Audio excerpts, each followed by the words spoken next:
Hi friends, welcome to my channel. இன்னைக்கு நம்ம சுவையான பாலக் பன்னீர் ரெசிபி எப்படி பண்றதுன்னு பார்க்கலாம். வாங்க நம்ம வீடியோக்குள்ள போகலாம். சேனலை ஃபர்ஸ்ட் டைம் பார்க்குறீங்கன்னா சப்ஸ்கிரைப் பட்டனை கிளிக் பண்ணிக்கோங்க. அப்படியே பக்கத்தில் இருக்கிற பெல் பட்டனையும் கிளிக் பண்ணிக்கோங்க. அப்போ தான் நான் போடுற உடனுக்குடன் நோட்டிஃபிகேஷன் வரும். பாலக் பன்னீர் செய்கிறதுக்கு நம்ம பன்னீர் ஃபஸ்ட்டு ஃப்ரை பண்ணி எடுத்துக்கலாம். ஸோ நான் அதுக்கு ஒரு டேபிள் ஸ்பூன் அளவுக்கு வெண்ணெய் எடுத்து உருக்கியிருக்கேன். ஸோ வெண்ணெய் இல்லை அப்படின்னா நீங்கள் ஆயில் கூட யூஸ் பண்ணி ஃப்ரை பண்ணிக்கலாம். ஸோ வெண்ணெய் நல்லா உருகினதுக்கப்புறமா நம்ம க்யூபாக கட் பண்ண பன்னீர் சேர்த்துக்கலாம். எல்லா பன்னீரையும் உடனே சேர்த்துக்காதீங்க. கொஞ்சம் பன்னீர் நீங்கள் கிரேட் பண்ணி சேர்த்துக்கிட்டா நல்லாயிருக்கும். ஸோ அதுக்காக கொஞ்சமாக வச்சுட்டு மீதியை க்யூப் பண்ணி இதில் சேர்த்துக்கோங்க. இப்போ இது நல்லா ரெண்டு சைடும் நமக்கு ப்ரௌனாக ஆகிற வரைக்கும் நம்ம லைட்டாக ஃப்ரை பண்ணி எடுத்துடலாம். எந்த மசாலாவும் நம்ம சேர்க்க தேவையில்லை, சும்மா ஃப்ரை பண்ணாலே போதுமானது தான். ஸோ ஃப்ரை பண்ண பன்னீரை தனியாக ஒரு பவுலில் ப்ளேஸ் பண்ணிடலாம். இப்போ அதே இதில் கடாயில் நம்ம பாலக் பண்ண ஆரம்பிச்சிடலாம். உங்களுக்கு என்ன வேணும்னா கொஞ்சமாக விட்டுக்கலாம். இப்போது இதில் ஃபஸ்ட்டு நம்ம வெங்காயம் ஒரு 2 பெரிய வெங்காயம் சேர்த்துக்கலாம். சேர்த்துட்டு அதை பொடி பொடியாக நறுக்கி நம்ம சேர்த்துக்கோங்க. அப்போ தான் நமக்கு நல்லா சுருங்கி வரும்.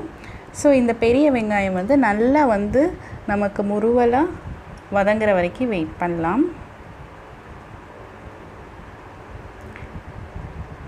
இது கூட 1 டேபிள் ஸ்பூன் அளவுக்கு சீரகம், சோம்பு சேர்த்துக்கலாம்.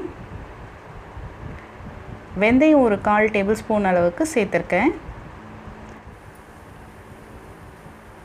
இந்த ரெசிப்பியில் எனக்கு கிடைக்காத ஒரே ஒரு பொருள் அந்த கஸ்தூரி மேத்தி மட்டும்தான் கிடைக்கல.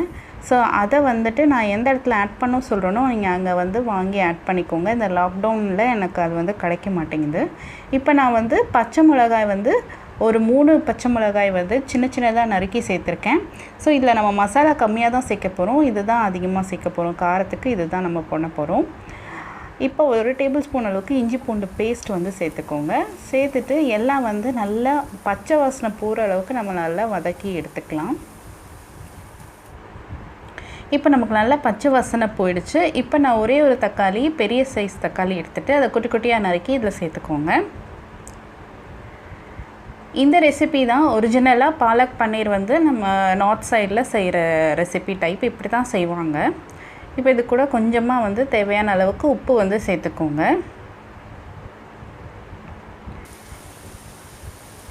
மஞ்சத்தூள் 1/4 டேபிள் ஸ்பூன், மிளகாய்த்தூள் 1 டேபிள் ஸ்பூன் போதும். ஏன்னா நம்ம பச்சை மிளகாய் தான் இதில் அதிக ஃப்ளேவர் கொடுக்க போகுது. ஸோ கொஞ்சமாக ஒரு கலரிங்காக தான் இதை நம்ம ஜஸ்ட்டு சேர்த்துருக்கோம்.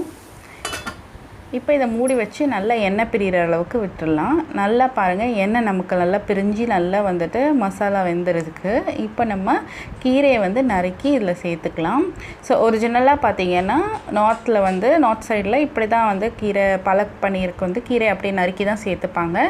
ஸோ நம்ம ஹோட்டல் ஸ்டைலில் பார்த்திங்கன்னா இதை அரைச்சி சேர்ப்பாங்க, அவ்வளோதான். இதை வேக வச்சு அரைச்சி எடுத்துருப்பாங்க. நீங்கள் அப்படி பண்ணுறதா இருந்தாலும் பண்ணலாம். நான் இன்றைக்கி உங்களுக்கு காமிக்க போது நார்த் சைடில் பியோர் பாலக் பன்னீர் இப்படி தான் செய்வாங்க. ஸோ அந்த மெத்தடில் காமிக்கிறதுனால நான் எதுவுமே இதை பாயிலும் பண்ணல, நான் மிக்சியில் அரைக்கவும் இல்லை. ஜஸ்ட்டு நம்ம அப்படியே மூடி வச்சு அதை நல்லா சுருங்க வைக்க போகிறோம்.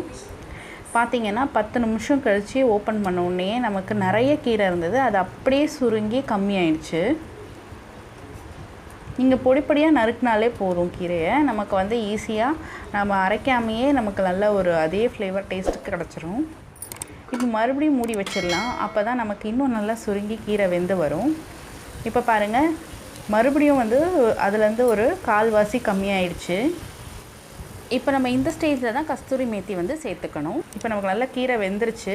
இப்போ நான் கொஞ்சம் பன்னீர் எடுத்து வைக்க சொல்லியிருந்தேன் இல்லையா? ஸோ அதை லைட்டாக திருவி நம்ம இதில் சேர்த்துக்கலாம். இல்லாட்டி நீங்கள் குட்டி குட்டியாக கட் பண்ணி கூட சேர்த்துக்கலாம். துருவி சேர்க்கும் போது நமக்கு அந்த ஃப்ளேவர் எப்போவுமே இருக்கும். அதனால தான் நான் இப்படி சேர்த்துருக்கேன்.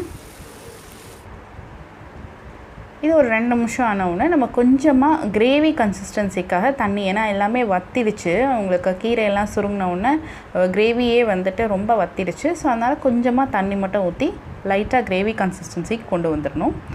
அது ஒரு 2 நிமிஷம் கொதித்த உடனே பன்னீர் வறுத்து வச்சுருந்தோம் இல்லையா, அதை சேர்த்துக்கோங்க. இப்போ நம்ம அது ஒரு பக்கம் ரெடி ஆகிறதுக்குள்ளே நம்ம வந்து லாஸ்ட்டாக இதில் முக்கியமான இன்க்ரீடியன்ட்ஸ் வந்து கொஞ்சமாக வெண்ணெய் உருக்கிட்டு ஒரு கடாயில் தாளித்து கொட்ட போகிறோம். அதில் பூண்டு வந்து ஒரு 10லேருந்து 12 பல் குட்டி குட்டியாக நறுக்கி 2 காஞ்ச மிளகாய் வந்து சேர்த்து நம்ம அதை லைட்டாக வந்து பொன்னிறம் வர வரைக்கும் வதக்கிட்டு இதைத்தான் வந்து லாஸ்ட்டாக நம்ம சேர்க்க போகிறோம். இதுதான் அந்த ரெசிபிக்கு இன்னும் டேஸ்ட் கொடுக்க போகுது.